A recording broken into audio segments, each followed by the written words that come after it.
আপনি যদি প্রবাসী হয়ে থাকেন এবং 15 লাখ টাকা লোন নিতে চান, তাহলে আপনাকে যে 3টা ডকুমেন্ট প্রথমে জমা দিতে হবে, সেই ডকুমেন্টটা হলো গিয়া প্রথমে প্রবাসী লোনের জন্য আপনার আবেদন করতে হবে।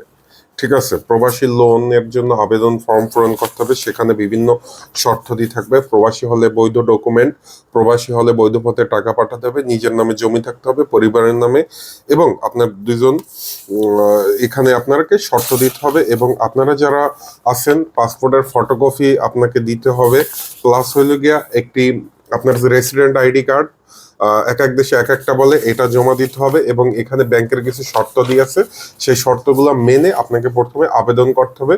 ব্যাংক যখন যাচাই করে দেখবে যে না আপনি লোন পাওয়ার যোগ্যতা অর্জন করেছেন, তখনই কেবলমাত্র আপনাকে ব্যাংক লোন দেবে। আর ব্যাংক ছাড়া আপনারা কোথাও লোনের জন্য আবেদন করবেন না। কোনো প্রতিষ্ঠানকেও লোন দেওয়ার মতো সক্ষমতা রাখে না। একটা জিনিস মাথায় রাখবেন, এটা শুধুমাত্র আপনাকে প্রসেসিং করতে কেউ একজন সাহায্য করতে পারে, এর বাইরে কেউ লোন দেওয়ার সামর্থ্য রাখে না।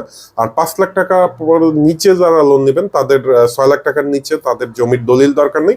কিন্তু 6 লাখ টাকার উপরে হলে, ধরেন 15 লাখ টাকা লোনের জন্য আপনার মিনিমাম 30 লাখ টাকার সম্পত্তি দেখাতে হবে।